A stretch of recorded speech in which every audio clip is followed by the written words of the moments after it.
আবু জেহেল দেখেন যখন মারা গেছে, আবু জেহেল যখন দুনিয়ার থেকে বিদায় হয়েছে, ওই আবু জেহেলের দাড়ি ছিল কি ছিল না? আবু জেহেল তাও দাড়ি রাখছিল, ফেরাউনের দাড়ি ছিল, আর তুমি মুসলমান দাবি কইরা আর তুমি কি করলা? Clean shave. রাগ করতেছেন নাকি? রাসূল ছিলেন সফল রাজনীতিবিদ, তিনি ছিলেন রাষ্ট্রনায়ক, তিনি দেশ চালিয়েছে, রাজনীতি না বুঝে দেশ চালাইছে।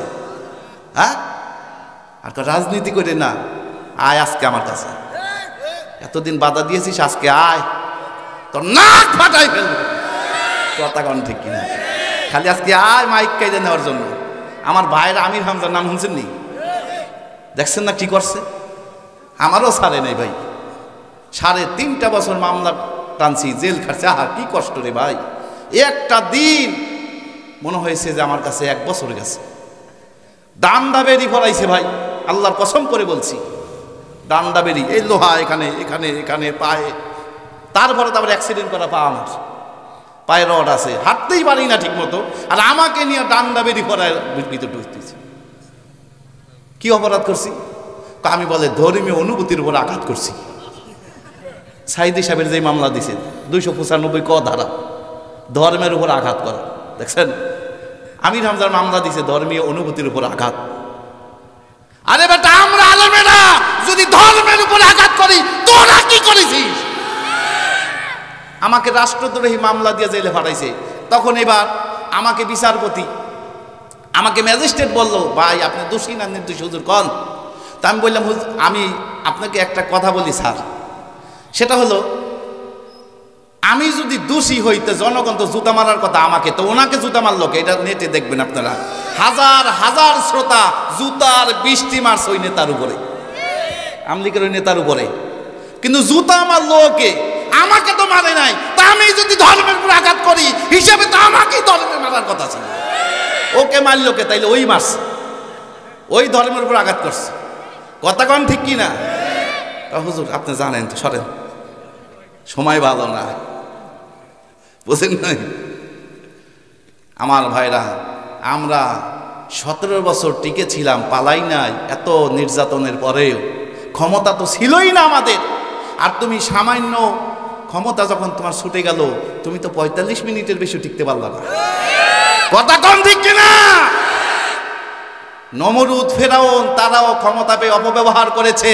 আল্লাহ পাক তামাম পৃথিবীর রাজত্ব পাওয়ার ওই নমরুদকে দিয়েছিল, ওই নমরুদ ক্ষমতার অপব্যবহার করেছে, আলেম উলামাদেরকে হত্যা করেছে, ইসলামের বিরোধিতা করেছে, নবীর বিরোধিতা করেছে। ওই নমরুদকে, ওই ফেরাউনকে আল্লাহ জুতা দিয়ে বিদায় করে দিয়েছে। তোমার মতো সামান্য টিটপুরি, কথা কয় না, 56,000 বর্গ মাইলের ক্ষমতা পাইছেন, মনে করছি পাইছি রে 41 টাকা ছাড়বো না। আল্লাহ কয় তার দ্বারা তার 24 শেষ করতেছি আবাবিল পাখি দিয়া। ইসলামের বড় বড় দুশ্মনদেরকে আল্লাহ পাক ছোট ছোট জিনিস দিয়ে বিদায় করেছে। নমরুদকে আল্লাহ বিদায় করছে কি দিয়ে জানেন? প্রতিবন্ধী মশা দিয়া। কি বন্দি? ফেরাউনকে আল্লাহ বিদায় করেছে পানি দিয়া। ইয়ামেনের বাদশা আবরাহা যে কাবা শরীফ ধ্বংস করতে এসেছিল, ওকে আল্লাহ বিদায় করেছে আবাবিল পাখি দিয়া, চড়ুই পাখির মতো। বাংলাদেশের প্রধানমন্ত্রী, সাবেক প্রধানমন্ত্রী, উনি যখন সীমা লঙ্ঘন করেছে, ইসলামের বিরুদ্ধে, ইসলামের গায়ে আঘাত করেছে, আলেম ওলামাদেরকে আঘাত করেছে, আলেম ওলামাদেরকে জেলে দিয়েছে, ফাঁসির মঞ্চে দিয়েছে, আরশের মালিক এটা সহ্য করবে না। কথা নির্যাতিত মানবতার নবী, বঞ্চিত মানবতার নবী, লাকাদ কানা লাকুম ফি রাসূলিল্লাহি উসওয়াতুন হাসানা, যার আদর্শের ভিতরে আমাদের ইহকালীন শান্তি, পরকালের কামিয়াবি। কথা কোন? যার আদর্শের ভিতরে, যার মডেলের ভিতরে আমাদের ইহকালের শান্তি, পরকালের কামিয়াবি। কেন? আল্লাহ বলছেন ওয়া ইন্নাকা লা আলা খুলুকিন আযীম। নবীর আদর্শ দুনিয়ায় শান্তি, পরকালে মুক্তি এই কারণেই, কারণ নবীর ক্যারেক্টার হলো কোরআনুল কারীম। আর আমাদের পাতি নেতা, কি নেতা আছে না নাই? নির্বাচনের সময় পাওয়া যায় কি যায় না? লম্পট, নামাজের খবর তো নাই, গাঞ্জাখোর, বিড়িখোর আছে না নাই, জেনাখোর, সুদখোর, মদখোর, এক প্যাকেট বিড়ি আর একটা পান চা পাওয়ার লাইগা স্লোগান দেয় অমুকের চরিত্র ফুলের মতো পবিত্র। ফুলকে অপমান করা হয়, কথা কোন ঠিক কিনা? যার চরিত্র হলো পবিত্র, যার চরিত্রের ভিতরে ভেজাল নাই, তিনি হলেন বিশ্বনবী মুহাম্মদুর রাসূলুল্লাহ সাল্লাল্লাহু আলাইহি ওয়াসাল্লাম। নবীর সামনে আপনি একবার মাত্র দুরূদ পড়বেন, মান সাল্লা আলাইয়া ওয়াহিদা, কয়বার? এই যে সাল্লাল্লাহু আলাইহি ওয়াসাল্লাম পড়ছেন, আপনাদের তো লস হয়ে গেছে। হ্যাঁ, নবীর শানে মাত্র আপনি একবার দুরূদ পড়েছেন, সাল্লাল্লাহু আলাইহি আশরা, আল্লাহ পাক রব্বুল আলামিন আপনার শানে 10 বার রহমত অলরেডি নাজিল করে ফেলেছে। আল্লাহ পাক 10 বার আপনার দিকে রহমতের দৃষ্টি দিয়ে অলরেডি তাকায় ফেলছে। নবী এই জন্য বলেছেন, মান নাসিয়া সালাতা আলাইয়া, যেই ব্যক্তি আমি নবীর শানে দুরূদ পড়তে ভুলে গেল, খতিয়া তরিকল জান্নাহ, সে জান্নাতের রাস্তাটাই হারায় ফেললো। নাউজুবিল্লাহ পড়বেন না? আপনার ভালো কাজ আল্লাহর দরবারে যদি কবুল করাতে চান, ইন্না দুআ মাওকুফুন বাইনাস সামাই ওয়াল আরদ, নবী আমার বলেন তোমার দোয়া আল্লাহর দরবারে ততক্ষণ পর্যন্ত কবুল হয় না, আসমান এবং জমিনের মধ্যখানে ঝুলন্ত অবস্থায় থাকে ততক্ষণ, যতক্ষণ পর্যন্ত আমি নবীর শানে তুমি দুরূদ না পাঠাও। দাম আছে না নাই? নবীর দুরূদের দাম আছে না নাই? আমার ভাইয়েরা, এই জন্য ওই নবীর শানে ইমানদার ব্যক্তিদের দুরূদ পড়া দরকার আছে না নাই? আপনি ময়মনসিংহ থেকে ময়মনসিংহ থেকে আপনি নবীর শানে এই মুক্তাগাছার থেকে দুরূদ পড়বেন, আল্লাহর কসম করে বলি এই দুরূদ আর এখানে থাকবে না। ইন্না লিল্লাহি সাইয়্যিহিনা মালাইকা ফিল আরদ, আল্লাহ পাক রব্বুল আলামিন নিশ্চয়ই একদল ফেরেশতা তিনি তৈরি করেছেন। ওই ফেরেশতা, ওই দল, ওই ফেরেশতাদের দলটা তামাম পৃথিবীতে ঘুরে বেড়ায় আর দেখেন কোন ব্যক্তি কোন জমিনে, কোন জেলায়, কোন জায়গায়, কোন স্থানে নবীর নামে দুরূদ পড়েছে, নবীর শানে দুরূদ পড়েছে, ওই জায়গা, ওই জেলা, ওই দেশের নাম, ওই ব্যক্তির নাম বা ফের নাম ঠিকানা নিয়া নবীর দরবারে পৌঁছায়া যায়, নবীর দরবারে চলে যায়। ইয়া রাসূলুল্লাহ, ইয়া হাবিবাল্লাহ, ময়মনসিংহ মুক্তাগাছা মহেশপুর অমুক জায়গা থেকে আপনার শানে আপনার অমুক অমুক উম্মতেরা দুরূদ পড়েছে। সঙ্গে সঙ্গে নবীজি দুরূদ খানা পেয়ে আল্লাহর দরবারে ওই উম্মতের মাগফিরাতের জন্য দোয়া করে। আল্লাহ তাআলা এই জন্য বলছেন, ইয়া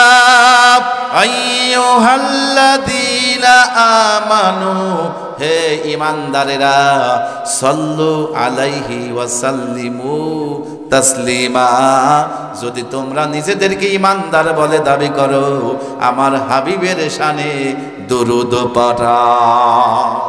নবীর শানে দুরূদ পড়ো। তাইলে মোহাব্বত নিয়া সেই নবীর শানে আমরা দুরূদ প্রেরণ করছি, যিনি বাংলার জমিন থেকে ৬০০০ মাইল দূরে মদিনার সবুজ গম্বুজের নিচে গুনাহগার উম্মতের মুক্তির জন্য ইয়া রব্বি হাবলি উম্মতি বলে কাঁদতেছেন। মোহাব্বত নিয়ে পড়ে নেই সাল্লাল্লাহু আলাইহি ওয়াসাল্লাম। ভাই, কোরআনুল কারীমের মাহফিলে যেহেতু আপনারা এসেছেন, বসেছেন, কোরআনের সম্মান আছে না নাই? কোরআনের আদব আছে না নাই? কোরআনুল কারীমের মাহফিলে যারা এসেছেন এই উঠবস করবেন না, যদি করেন এটা কোরআনের শানে বেয়াদবি হয়। নামাজ পড়তে হবে, এটা কার হুকুম? নামাজ পড়া কার হুকুম? রোজা রাখা কার হুকুম? হজ করা কার হুকুম? যাকাত দেওয়া কার হুকুম? ওয়াইদা কুরিয়াল কোরআন, মনোযোগ সহকারে কোরআন শোনা কার হুকুম?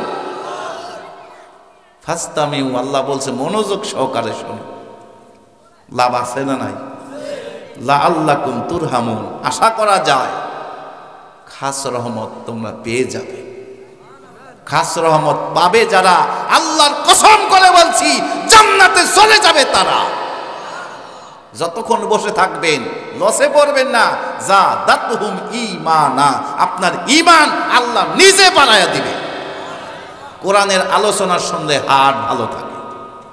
সুবহানাল্লাহ ভাই, যে কই কোরআনের আলোচনার সঙ্গে ঈমান বাড়ে, কোরআনের আলোচনার সঙ্গে জান্নাতের রাস্তা সহজ হয়।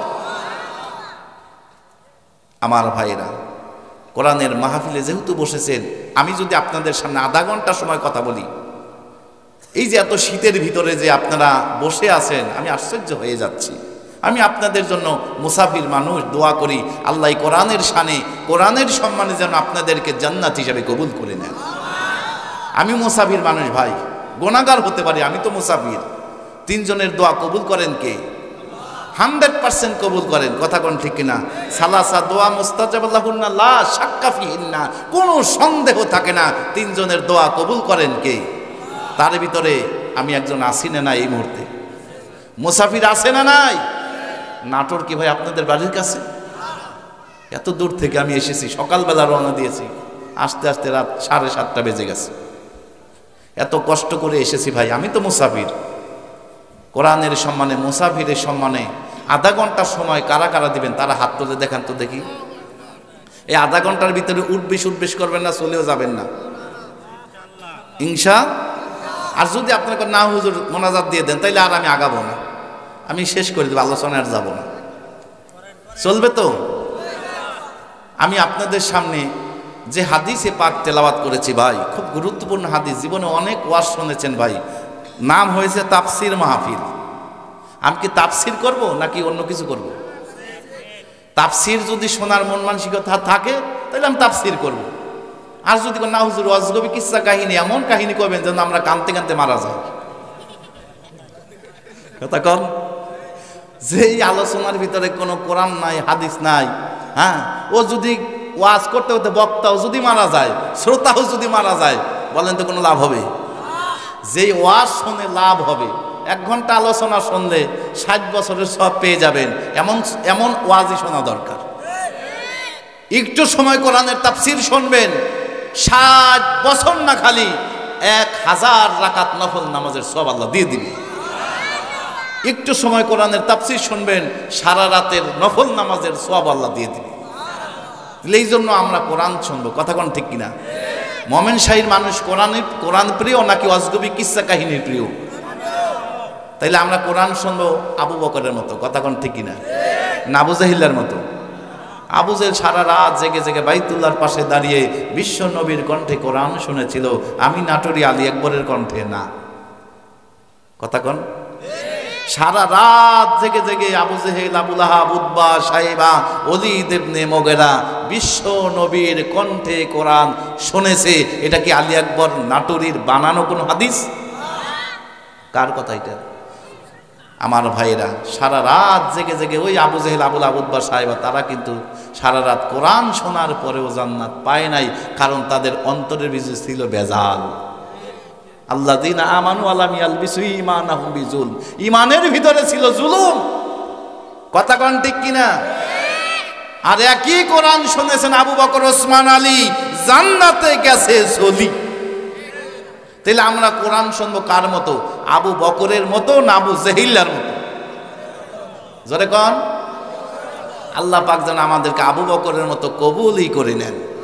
কিয়ামতের দিন ওই আবু বকরের সাথেই যেন হাসর নাসর করায় জান্নাত দেন। আমি আপনাদের সামনে কোরআন থেকে সূরা নিসা 4 নম্বর সূরা 36 নম্বর আয়াতের অংশ তেলাওয়াত করেছি। এর ভিতরে আল্লাহ তামাম পৃথিবীর মানুষদেরকে সফল হওয়ার জন্য 2টা ফয়সালা দান করেছেন। 2টা ফয়সালা দিয়েছেন। কয়টা? এই 2টা ফয়সালা যারাই মানবেন আল্লাহর কসম করে বলছি তারাই সফল হয়ে যাবেন। সফলতা কাকে বলে জানেন আপনারা? এমপি মন্ত্রী হইলে সফল হয়, ঠিক না?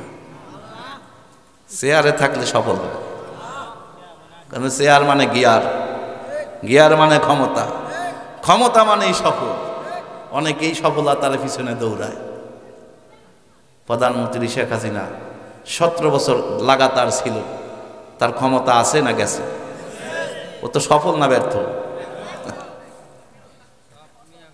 তামাম পৃথিবীর রাজত্ব পাওয়ার আল্লাহ পাক মিস্টার নমরুদকে দিয়েছিল। ওই নমরুদ বলেন তো ভাই সফল না ব্যর্থ? তাহলে বোঝা যায় সফলতা ক্ষমতার ভিতরে নাই। এবার যদি বলেন সফলতা আছে সম্পদের ভিতরে, আমি বলি আপনার আমার আর কতটুকু সম্পদ রয়েছে আমাদের চাইতে কোটি কোটি কোটি কোটি কোটি গুণ বেশি সম্পদ ছিল মিস্টার কারুনের। এত সম্পদের মালিক সে ছিল, তার সম্পদের সিন্ধুকের চাবিগুলো বহন করার জন্য একদল যুবকের প্রয়োজন হতো। ওই যুবকেরা সম্পদের সিন্ধুকের চাবি বহন করতে করতে বাঁকা হয়ে গিয়েছিল, কুজো হয়ে গিয়েছিল। এত সম্পদের মালিক ছিল ওই মিস্টার কারুন। বলেন তো ভাই ওই কারুনের নামে কেউ নাম রাখেনি? নামাজ না পড়তে পারি তাই বলে কি আমার সন্তানের নাম কারুন রাখবো নাকি? তাহলে সম্পদের ভিতরে কি নাই? যদি সম্পদের ভিতরে সফলতা থাকতো কারুন সফল হয়ে যেত। ক্ষমতার ভিতরে যদি সফলতা থাকতো প্রধানমন্ত্রী শেখ হাসিনাও সফল হয়ে যেত, নমরুদ ফেরাউনও সফল হয়ে যেত। আমার ভাইরা ক্ষমতার ভিতরে সফলতা নাই, সম্পদের ভিতরেও সফলতা নাই। এখন জানতে চাই সফলতা কোথায় ভাই? কথা কর, সফলতা কোথায়? এই প্রশ্নের জবাব কোরআনে আছে না নাই? কোরআনে কোনো ভুল আছে? No false about it, no confusion about it, no wrong about it, যালিকাল কিতাবু লা রাইবা ফি। আপনার এই প্রশ্নের জবাব কোরআনে আছে না নাই?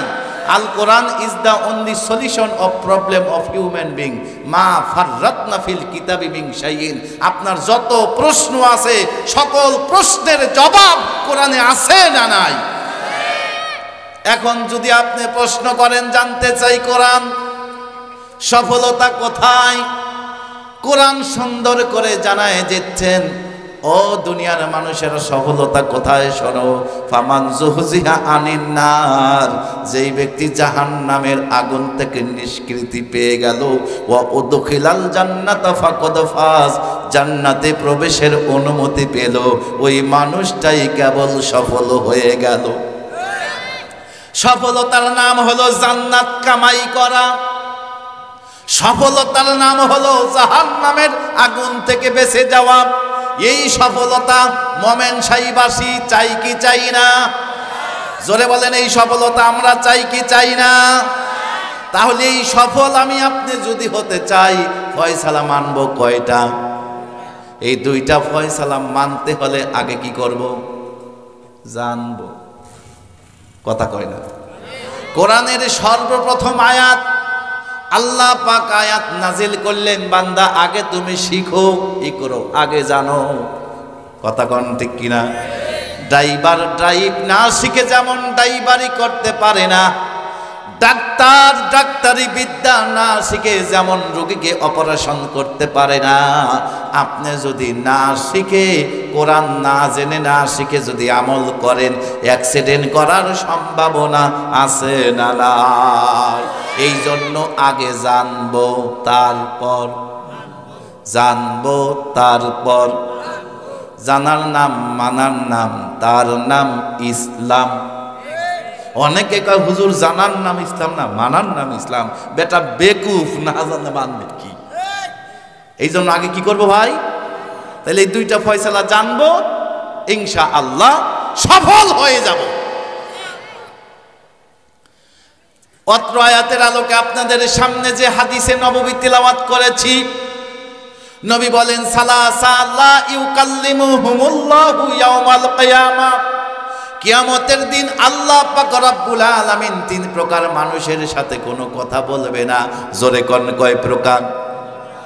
তার ভিতরে কি আপনি থাকবেন? জোরে কোন? ওয়ালা ইয়ানজুরু ইলাইহিম, ওই তিন প্রকার মানুষের দিকে আল্লাহ ফিরাও তাকাবে না। জোরে কোন নাউজুবিল্লাহ। ওয়ালা ইউজাক্কিহিম, ওই 3 প্রকার মানুষকে আল্লাহ পবিত্র করবে না, তাজকিয়া করবে না, পরিশুদ্ধ করবে না। ওদের বিপদ আছে না নাই? কম না বেশি? ওয়ালাহুম আযাবুন আলীম, ওই 3 প্রকার মানুষের জন্য আল্লাহ পাক যন্ত্রণাদায়ক আযাব প্রস্তুত করে রেখে দিয়েছে। কয় সুবহানাল্লাহ, জোরে কর নাউজুবিল্লাহ। সালাসালাতু জাবিজু সালাতুহুম, 3 ব্যক্তির নামাজ আল্লাহর দরবারে কবুল হয় না।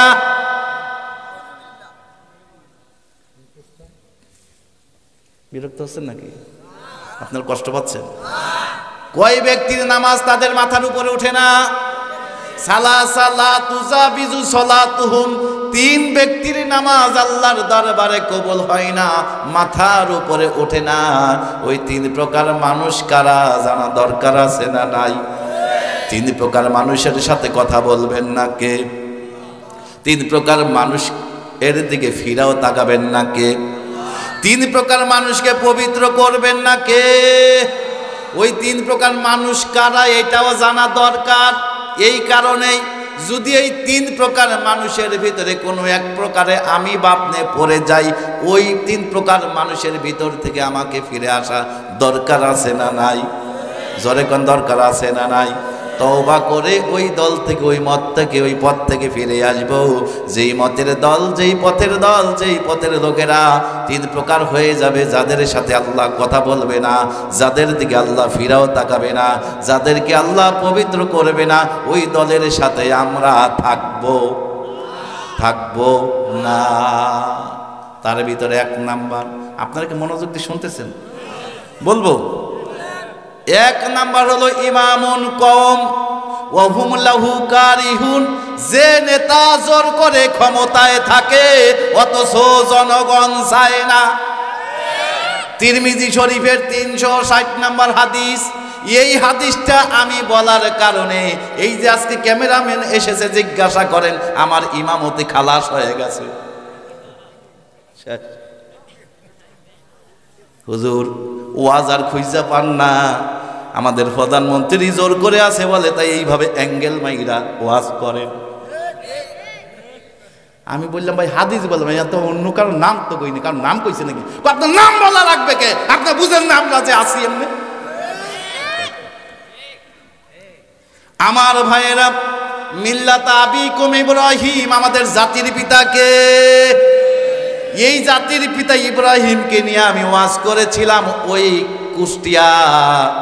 আমার ওই ইমামতি চলে গেছে। হুজুর জাতির পিতা বারে বার খালি ইব্রাহিমকেই কোন, বঙ্গবন্ধুর কি কোনো অবদান নাই?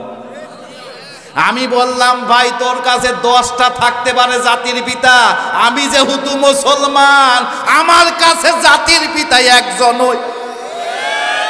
যেহেতু তোর কাছে জাতির পিতা অনেক, তোর কাছে বঙ্গবন্ধু হইতেও পারে, কিন্তু আমার কাছে জাতির পিতা একজন। তিনি কে?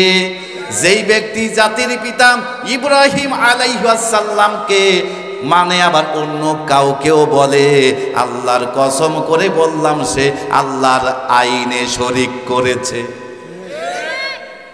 যে ব্যক্তি জাতির পিতা বঙ্গবন্ধুকে বলবে তার ঈমান চলে। একবার ডাইরেক্ট কোরআনের আয়াত বলবো, এটা আল্লাহর আয়াতের সাথে শিরক করা। আল্লাহ আয়াত নাজিল করেছে, মিল্লাত আবিকুম ইব্রাহিম হুয়া সাম্মাকুমুল, মুসলমানদের জাতির পিতা হবে একজন। কথা কোন ঠিক কিনা? তিনি কে? যে ব্যক্তি বঙ্গবন্ধুকে বলবে তার ঈমান আছে না গেছে? আমার ভাইয়েরা, আমরা আলেমেরা বঙ্গবন্ধুকে কোনোদিন আমরা জাতির পিতা বলি নাই। কথা কোন ঠিক কিনা? যারা তেল তেলা গুরু ফোরা বলেছে ওদের ঈমানও চলে। কথা কোন ঠিক কিনা? আমাদের ঈমানের দাম আছে না নাই? আমাদের ঈমানের দাম আছে না নাই? কম না বেশি? এই জীবনের চাইতে কম না বেশি? জোরে কোন। আমরা দেখেছি ঈমানের পথে থাকার কারণে এমন জুলুম, এত নির্যাতন এসেছে, তারপরেও পাকিস্তানে পালায় নাই। এদেরকে বলছিল পাকিস্তানের রাজাকার। আল্লাহর কসম, একজন রাজাকার যারা পাকিস্তানের রাজাকার বলেছিল, একটা রাজাকারও পাকিস্তানে পালায় না। কিন্তু তোমরা ভারতের রাজাকার, এই জন্য তোমরা ভারতে পালাইছো। কথা কোন ঠিক কিনা? আর ওরা কয় দেশপ্রেমিক, ওরা দেশপ্রেমিক হলে পালাইছো কে? খালেদা জিয়া দেশপ্রেমিক ছিল, এই জন্য দেশে সে কষ্টের পরও সে ক্ষমতা যদিও ছেড়ে দিয়েছে, তার দেশ থেকে পালায় নাই। এরশাদও ছিল দেশপ্রেমিক, এই জন্য সে ক্ষমতা চলে যাওয়ার পরেও তারপরেও সে কিন্তু জেলে গেছে, দেশ ছাড়ে নাই। কিন্তু তুমি, আল্লাহ তোমার দরবারেতে লাখো শুকরিয়া, সৈরাচার পালাইছে হে দেশটা ছাড়িয়া। কথা কোন ঠিক কিনা? 5 তারিখের আগে ভাই এই ওয়াজ করতে পারি নাই, করেছিলাম 3.5 বছর জেল খাটছি। ওই ফরিদপুরে, নাম শুনছেন?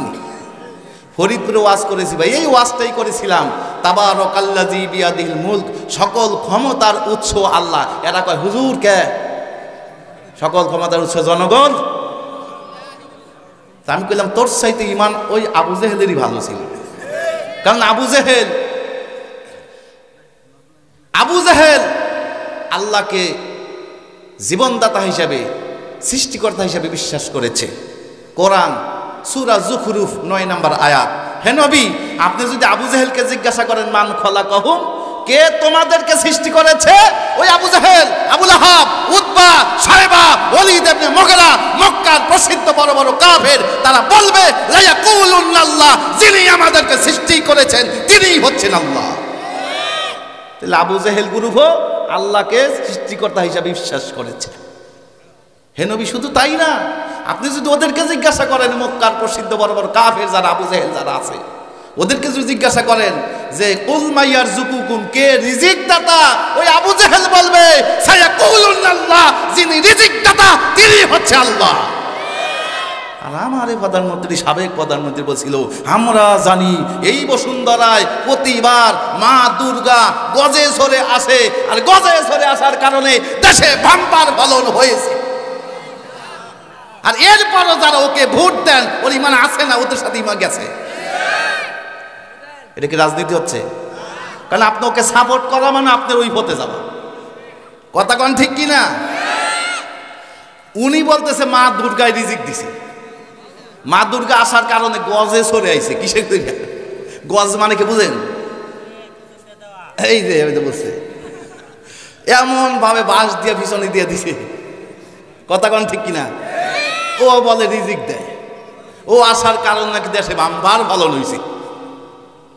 আবু জেহেল রিজিক দাতা হিসাবে জানে আল্লাহকে, আর প্রধানমন্ত্রী, সাবেক প্রধানমন্ত্রী রিজিক দাতা হিসাবে জানলো মা দুর্গাকে। এবার বলেন তো ভাই, ওই হাসিনার চাইতে ওই আবু জেহেলের ইমানের দাম কম না বেশি? তুমি হাসিনা যদি হজ কইরা, দান কইরা, পট্টি বাইন্দা জান্নাতে যাইতে চাও, এত বড় শিরক কইরা তোমার আগে যাবে আবু জেহেল। কারণ আবু জেহেল হজ করছে।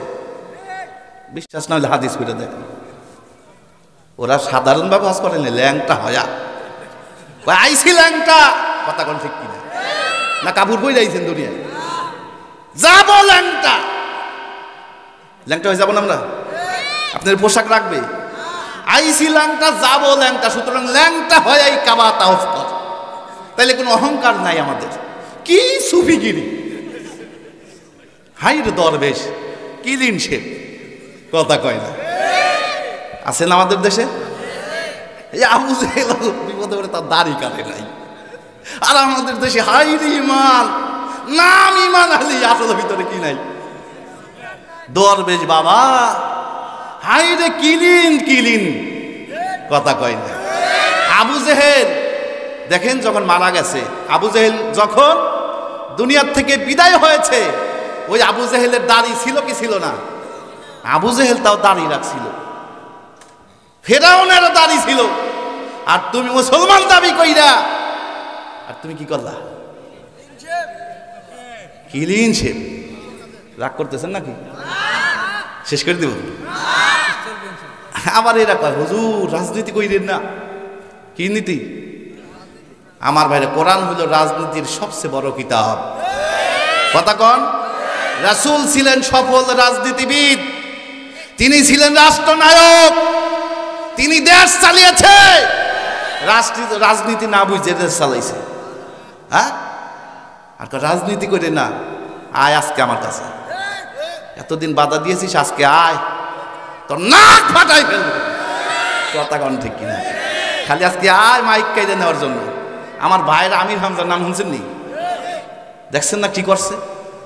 আমারও ছাড়ে নেই ভাই, 3.5 বছর মামলা টানছি, জেল খাটছে। আহা কি কষ্ট রে ভাই। একটা দিন মনে হয়েছে যে আমার কাছে 1 বছর গেছে। ডান্ডা বেরি ফরাইছে ভাই, আল্লাহর কসম করে বলছি, ডান্ডা বেরি, এই লোহা এখানে এখানে এখানে পায়ে। তারপরে অ্যাক্সিডেন্ট করা পা, আমার পায়ে রড আছে, হাঁটতেই পারি না ঠিক মতো, আর আমাকে নিয়ে ডান্ডা বেরি ফরায় ভিতরে ঢুকতেছি। কি অপরাধ করছি? আমি বলে ধর্মীয় অনুভূতির উপর আঘাত করছি। সাইদি সাহেবের যে মামলা দিছে 295 ক ধারা, ধর্মের উপর আঘাত করা। দেখছেন, আমির হামজার মামলা দিছে ধর্মীয় অনুভূতির উপর আঘাত। আরে বেটা, আমরা আলেমেরা যদি ধর্মের উপর আঘাত করি, তোরা কি করেছিস? আমাকে রাষ্ট্রদ্রোহী মামলা দিয়ে জেলে পাঠাইছে।